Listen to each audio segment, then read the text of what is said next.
A ver,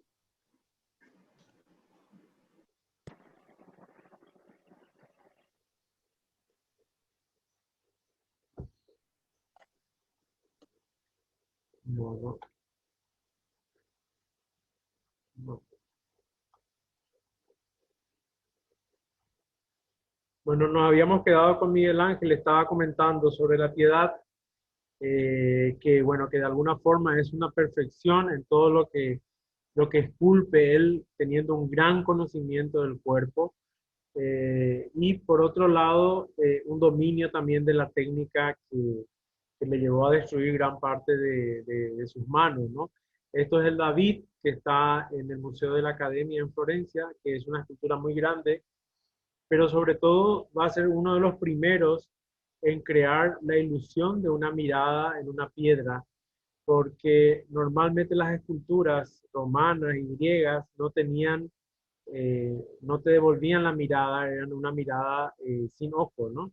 Llegaban a la perfección en toda la representación, pero nunca llegaban al ojo, como en este caso también lo llega Miguel Ángel. Y en este caso, esta escultura tiene la mano mucho más grande que el resto del cuerpo, un poco desproporcionada por el hecho de que ustedes conocerán la historia que David le vence a Goliat con una piedra tirada con una honda, y de alguna forma su poder y su fuerza estaba en su mano, ¿verdad? O sea, hay todo un simbolismo también de la representación de Miguel Ángel. Bueno, y con esto más o menos cerramos la clase. Miguel Ángel va a ser también un gran genio, al igual que Rafael y Leonardo. Va a ser un gran genio del 580 y va a ser un poco el iniciador del barroco y del manierismo que vamos a estudiar en las próximas clases. Pero ven que aquí, más allá de la representación clásica del cuerpo estático real, Miguel Ángel le agrega cierto dramatismo a sus personajes que ya va a ser y una característica propia del manierismo y del barroco, ¿verdad? Pero vamos a culminar con lo que muchos consideran la obra cumbre de Miguel Ángel, porque Miguel Ángel, además de haber recibido el encargo de la cúpula del Vaticano, recibe el encargo de pintar el techo de la Capilla Sixtina, una pequeña capilla dentro de todo el complejo del Vaticano, pero que va a ser muy significativa para la historia de Italia, para la historia del Vaticano, porque ahí muchos pintores ya habían trabajado, y está considerado como un pequeño espacio con muchas reliquias de la historia de la pintura. Bueno, Miguel Ángel recibe el encargo de pintar todo el techo y realiza este magnífico trabajo que aquí, como ustedes están viendo en esta imagen, ya son los colores originales recientemente restaurados hace como 5 años, ¿no? Antes eran mucho más oscuros por el paso del tiempo normal, pero el gran trabajo, ustedes saben que los mejores restauradores del mundo son los italianos, y los más cuidadosos, ¿no? Y bueno, y han hecho un trabajo magnífico, y aquí podemos ver toda esa maestría de Miguel Ángel de poder transcribir en el techo estos episodios que van a encontrar ustedes en este material, que son episodios relatados en la Biblia, pero sobre todo, tal vez lo más significativo de la espectacularidad de su representación es de que Miguel Ángel le otorga a todas las figuras santas, le otorga cualidades muy humanas, inclusive al propio Dios, ¿no? Aquí vemos cómo en un momento dado Dios le crea al hombre a su semejanza, ¿no? A su imagen y semejanza, y en ese momento en que parece que o están a punto de tocarse o dejaron de tocarse, ¿verdad? Es un momento mágico que con ese simple gesto y la maestría de Miguel Ángel recrea un poco toda esa situación. Pero sobre todo es muy interesante porque le pone al hombre y a Dios prácticamente al mismo nivel, aunque el hombre esté asentado en la tierra y Dios esté flotando, le ponen al mismo nivel, inclusive, así como yo les decía que Miguel Ángel no comulgaba tanto con la fe cristiana, o no era más bien ateo, digamos.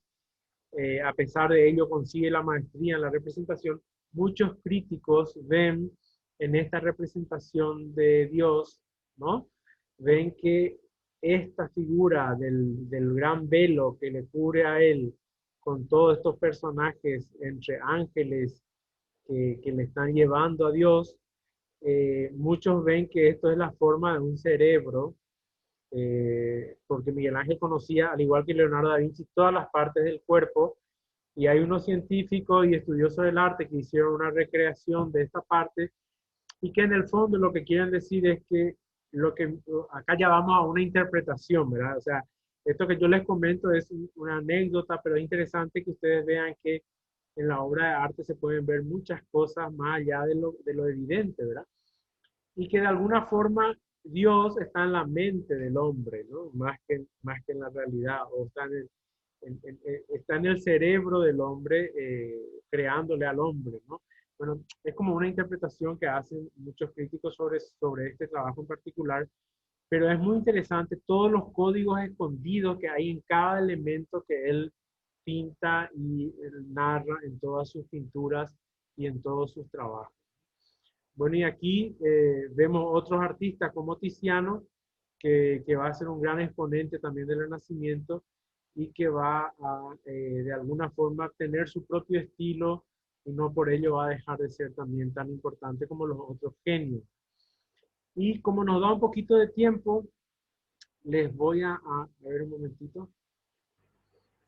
Profe, ¿te puedo interrumpir un ratito? Sí, Nada, quería compartir con los estudiantes un formulario que acá le voy a poner acá en el mensaje para que completen ellos directamente su asistencia. sí, Ahí fue en el mensaje para que vayan completando ahora antes que termine la clase. Nada más que eso. dale, perfecto. Escucharon todos, ¿verdad?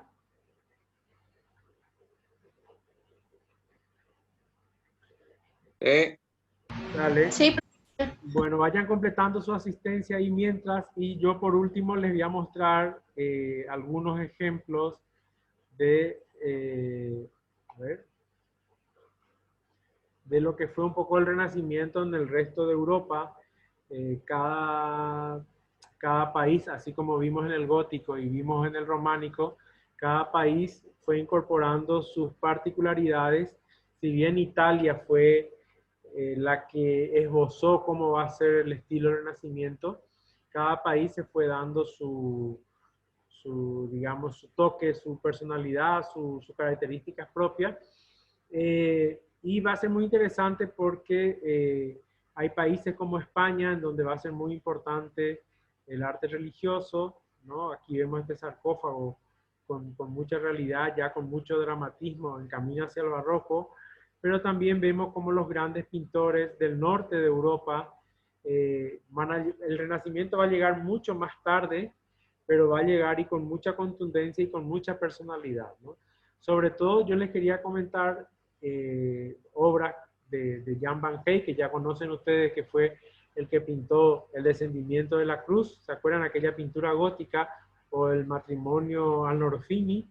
Que va a ser un gran pintor que va a utilizar unos códigos muy interesantes de la perspectiva en su pintura, en sintonía un poco con los italianos. Este es el cuadro que ya lo vimos varias veces, que marca un poco una transición entre el gótico y el renacimiento, porque aquí ya incorpora las características humanas en los personajes religiosos, ¿verdad?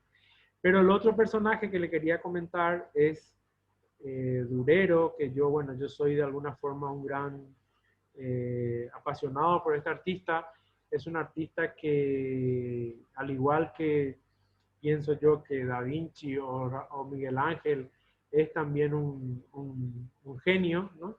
Durero desde muy joven empezó a trabajar con su padre, que era orfebre, y con un pintor de Nuremberg, de Alemania, que era bueno, que le formó un poco a él como artista, y él era muy curioso, muy interesado por el arte en general, y él viaja a Italia, conoce a los grandes artistas italianos y vuelve a Alemania, pero vuelve a viajar a Italia y vuelve a Alemania. Hace dos viajes que con esos dos viajes él se va a nutrir de los valores renacentistas italianos, y va a crear un propio lenguaje magistral, para mí exquisito, y es uno de los grandes maestros de la historia del arte, ¿no?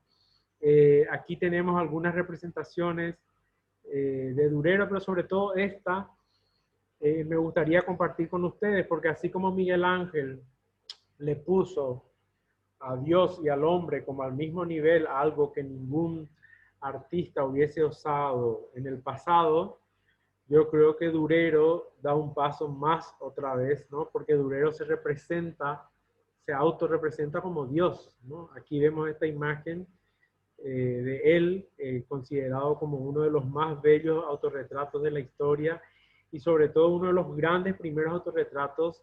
Durero va a hacer un montón de autorretratos, va a ser el artista que va a imponer el estilo del autorretrato que muchos otros artistas después lo van a copiar, ¿verdad?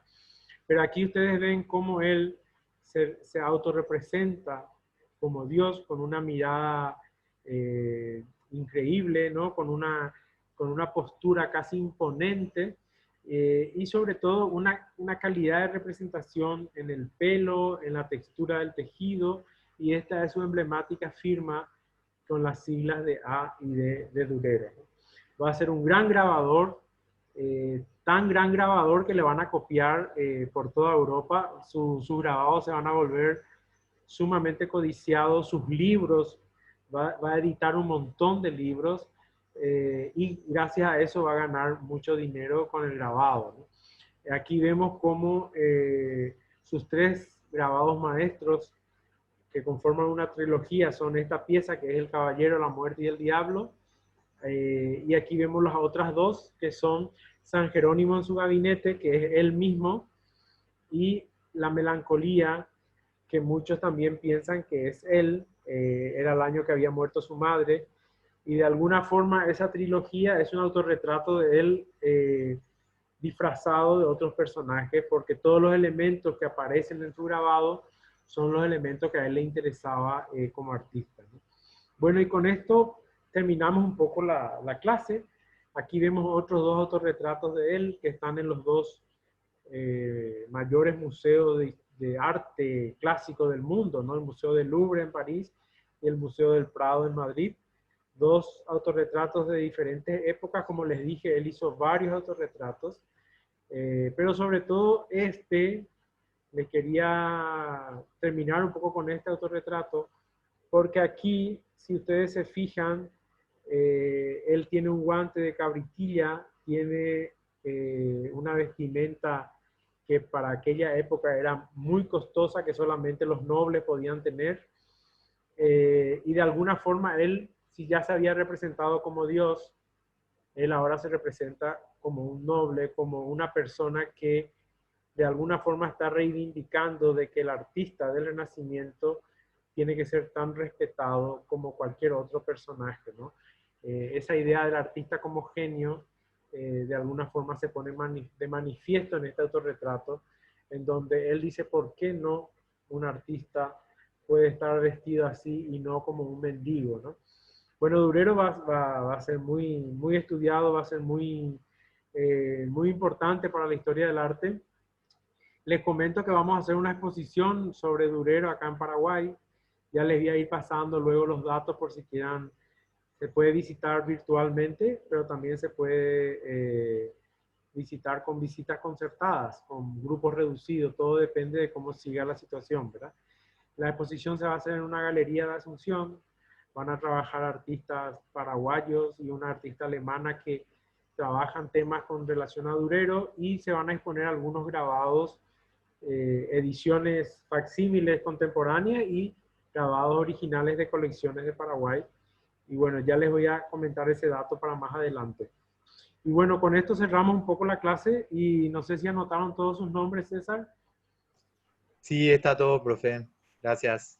Quedamos así entonces, ¿sí? Sí, Ah, profe. Genial, profe, gracias. Sí, profe, gracias. le queríamos comentar que hay una actividad que va a ser como una especie de cuestionario sobre algunas ideas que vimos con el Renacimiento, de modo a que ustedes tengan el tiempo como para completarlo, ¿no? César, ¿cuándo se va a habilitar? Buenas, se va a habilitar ahora, van a tener una semana de tiempo para poder responder y básicamente es como un test para repasar un poco todos estos conceptos que fuimos desarrollando en estas dos clases sobre el Renacimiento. Perfecto. En vez de hacer una investigación, vamos a trabajar un poco en esa propuesta del cuestionario y en los próximos trabajos vamos a hacer, en las próximas clases vamos a plantear otros trabajos. Y traten también de relacionar con la música del Renacimiento, que va a ser muy importante. Profe, Sí, profe, yo tengo una consulta sobre el Renacimiento. sí, Viste que, o sea, se pasa de la Edad Media al Renacimiento y supuestamente, o sea, el Renacimiento como movimiento lo que deja es el teocentrismo, ¿se dice? sí. Sí, O sea, lo que deja es que todo estaba enfocado en Dios y pasa a ser algo más humano, ¿verdad? O sea, El hombre pasa a tener mayor protagonismo. claro, pero en lo que nosotros vimos en el periodo del 300 y 400, o sea, con una tetra, bueno, en italiano está, no me acuerdo. En esos periodos casi todo está todavía enfocado a la religiosidad. Claro, pero tampoco es que abandonan la religión, tampoco es que abandonan la figura de Dios. Inclusive con el barroco vamos a ver que van a volver otra vez, porque la iglesia y la religión va a tener mucho poder también. Pero lo que hay no es que se dejó de lado a Dios, sino que el hombre se empieza a dar cuenta que él mismo puede diseñar muchas cosas, comprender muchas cosas, y no todo pueda ser explicado solamente por Dios, como era en la Edad Media, ¿no? Dios era el que de alguna forma concebía todo, el que permitía todo, inclusive hasta hoy en nuestro país se usan expresiones como que nos vemos mañana si Dios y la Virgen permiten, ¿no? Por ejemplo, ¿no? O sea, esa idea de que la vida está, digamos, regida por la idea de la religión. No es que se abandone la religión. El teocentrismo es que Dios era el centro de todas las cosas, y ahora el antropocentrismo lo que hace es que le pone al hombre como protagonista de su vida, pero no le abandona a Dios. Tal es así que cuando la propia iglesia se empieza a dar cuenta de que hay una fisura, porque a eso me olvidé de mencionar, que ya mencionamos la clase pasada, dentro de la iglesia se produce un movimiento que se llama la Reforma Protestante, encabezada por Martín Lutero, que lo que va a hacer es va a crear una fisura en la iglesia porque el propio Martín Lutero y sus seguidores no estaban de acuerdo con esa, no es que no estaban de acuerdo con la iglesia, no estaban de acuerdo con cómo manejaban los hombres la iglesia, ¿no? La corrupción que había, el abuso de poder, el reparto de indulgencias. Entonces ellos crean un movimiento dentro de la iglesia y se produce lo que es la Reforma Protestante, que va a ser muy importante también digamos, en reforzar el renacimiento, ¿verdad? Pero en ningún momento es que se niega a Dios, al contrario, como vos bien señalaste, esa primera época, los pintores siguen utilizando temas religiosos, pero cada vez van introduciendo más características humanas en los santos y cada vez más van buscando la idea de profundidad que se había perdido en las primeras imágenes de las iglesias, ¿verdad? Del arte religioso. Ok, profe, gracias. Sí, No, sí, por gracias. favor. Y esa un poco es la idea. Entonces ustedes van a completar ese cuestionario y nos vemos la próxima clase. Genial, profe, gracias. Bueno, Dale, profe, muchas gracias. cuídense Muchas mucho. gracias, profe. Chao, chao. Chao, chao. Chao.